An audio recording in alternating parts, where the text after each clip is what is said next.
নমস্কাৰ বন্ধু বান্ধৱীসকল, জ্যোতি পলাশ ইউটিউব চেনেললৈ সকলোকে স্বাগতম জনাইছোঁ। বন্ধু বান্ধৱীসকল, আজি মই এই ভিডিঅ'টোৰ জৰিয়তে লোৱাৰ প্ৰাইমেৰী, আপাৰ প্ৰাইমেৰী আৰু হাইস্কুলৰ নতুন শিক্ষকসকলে কিমান দৰমহা পাব, তেওঁলোকৰ চেলাৰী কিমান, এই ভিডিঅ'টোৰ জৰিয়তে আলোচনা কৰিবলৈ লৈছোঁ। বন্ধু বান্ধৱীসকল, যদিহে মোৰ এই ভিডিঅ'টো ভাল লাগে তেন্তে নিশ্চয় লাইক কৰিব, শ্বেয়াৰ কৰিব আৰু ছাবস্ক্ৰাইব কৰিব। বলক ভিডিঅ'টো এতিয়া আৰম্ভ কৰোঁ। বন্ধু বান্ধৱীসকল, প্ৰথমে মই আলোচনা কৰিবলৈ লৈছোঁ LP ট্ৰেইন আণ্ডাৰ গ্ৰেজুৱেট টিচাৰৰ চেলাৰীৰ বিষয়ে। ট্ৰেইন আণ্ডাৰ গ্ৰেজুৱেট টিচাৰ সেইসকল শিক্ষক যিসকল শিক্ষকে DLED কৰিছে কিন্তু তেওঁলোক গ্ৰেজুৱেট নহয়, তেওঁলোকক ট্ৰেইন আণ্ডাৰ গ্ৰেজুৱেট টিচাৰ হিচাপে ধৰা হয়। তেওঁলোকৰ বাবে পে' বেন হৈছে 14,000 টকা, গ্ৰেড পে' হৈছে 6,800 টকা। বেচিক পে' বেন আৰু গ্ৰেড পে' প্লাছ কৰি ওলোৱা হয়, অৰ্থাৎ 14,000 যোগ 6,800 20,800 টকা। DA 17% অফ বেচিক পে', অৰ্থাৎ বেচিক পে'ৰ 17% DA দিয়া হয়, অৰ্থাৎ 3,536 টকা। হাউচ ৰেণ্ট দিয়া হয় 7% অফ বেচিক পে', অৰ্থাৎ বেচিক পে'ৰ 7% হাউচ ৰেণ্ট দিয়া হয়, অৰ্থাৎ 1,456 টকা। মেডিকেল এলাউন্স দিয়া হয় 600 টকা। গ্ৰছ চেলাৰী 26,392 টকা। এই 26,392 টকা গ্ৰছ চেলাৰীৰ পৰা পি টেক্স কৰ্তন কৰা হয় 208 টকা, GIS কৰ্তন কৰা হয় 200 টকা।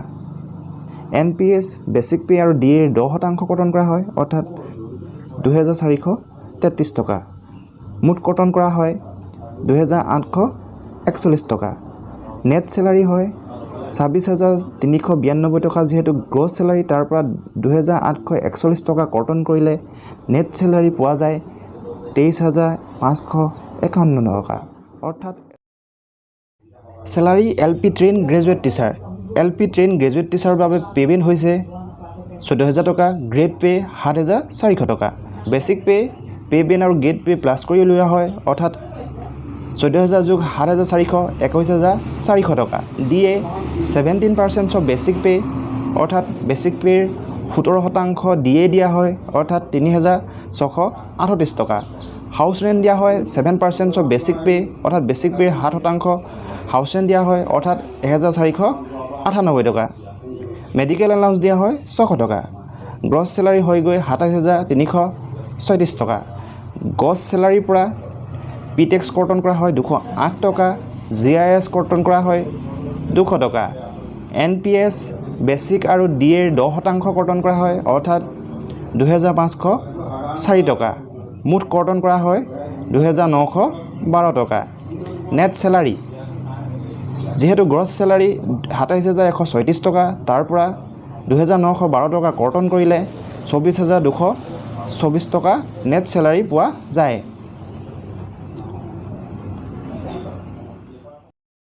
Salary UP train graduate teacher, অৰ্থাৎ আপাৰ প্ৰাইমেৰী ট্ৰেইন গ্ৰেজুৱেট টিচাৰসকলৰ বাবে পে' বেন হৈছে 14,000 টকা, গ্ৰেড পে' হৈছে 8,700 টকা।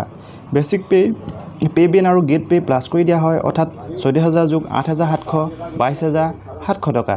DA 17% অফ বেচিক পে'ৰ 17% DA দিয়া হয়, অৰ্থাৎ 3,859 টকা। হাউচ ৰেণ্ট 7% অফ বেচিক পে'ৰ 7% হাউচ ৰেণ্ট দিয়া হয়, অৰ্থাৎ 1,589 টকা। মেডিকেল এলাউন্স দিয়া হয় 600 টকা। গ্ৰছ চেলাৰী হৈ গৈ 28,748 টকা। তাৰ পৰা পি টেক্স কৰ্তন কৰে 208 টকা, GIS কৰ্তন কৰে 200 টকা। NPS বেচিক আৰু DA 10% কৰ্তন কৰা হয়, অৰ্থাৎ 2,656 টকা। মুঠ কৰ্তন হয় 3,064 টকা।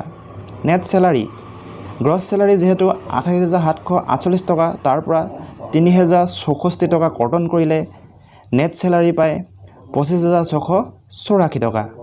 অৰ্থাৎ এজন UP ট্ৰেইন গ্ৰেজুৱেট টিচাৰে 25,684 টকা নেট চেলাৰী পায়। হাইস্কুল ট্ৰেইন গ্ৰেজুৱেট টিচাৰসকলৰ বাবে দৰমহাৰ গাঁথনি এনেধৰণৰ। যিহেতু নতুনকৈ দিয়া বিজ্ঞাপন অনুসৰি তেওঁলোকৰ পে' স্কেল আৰম্ভ হয় 14,500ৰ পৰা, গতিকে পে' বেন হ'ব 14,500 টকা। গ্ৰেড পে' 8,700 টকা। বেচিক পে' হ'ব পে' বেন আৰু গ্ৰেড পে' প্লাছ কৰি দিয়া হয়, অৰ্থাৎ 14,000 যোগ 8,700 23,200 টকা। DA 17% অফ বেচিক পে', অৰ্থাৎ 3,944 টকা। House rent 7% of basic pay', অৰ্থাৎ 1624 টকা। মেডিকেল এলাউন্স দিয়া হয় 600 টকা। গ্ৰছ চেলাৰী হয় গৈ 29,368 টকা। গ্ৰছ চেলাৰীৰ পৰা পি টেক্স কৰ্তন কৰা হয় 208 টকা। GIS কৰ্তন কৰা হয় 200 টকা। NPS বেচিক আৰু DA 10% কৰ্তন কৰা হয় অৰ্থাৎ 2714 টকা। মুঠ কৰ্তন হয় 3122 টকা। নেট চেলাৰী যিহেতু 29,368 টকা গ্ৰছ চেলাৰী, তাৰ পৰা 3122 টকা কৰ্তন কৰিলে নেট চেলাৰী হয় গৈ 26,246 টকা। কিন্তু 300 টকা এক্সট্ৰা হাইস্কুল গ্ৰেজুৱেট টিচাৰসকলৰ বাবে দিয়া হয় আৰু মুঠতে হৈ গৈ 26,546 টকা। অৰ্থাৎ এজন ট্ৰেইন গ্ৰেজুৱেট হাইস্কুল টিচাৰে 26,546 টকা দৰমহা পায়।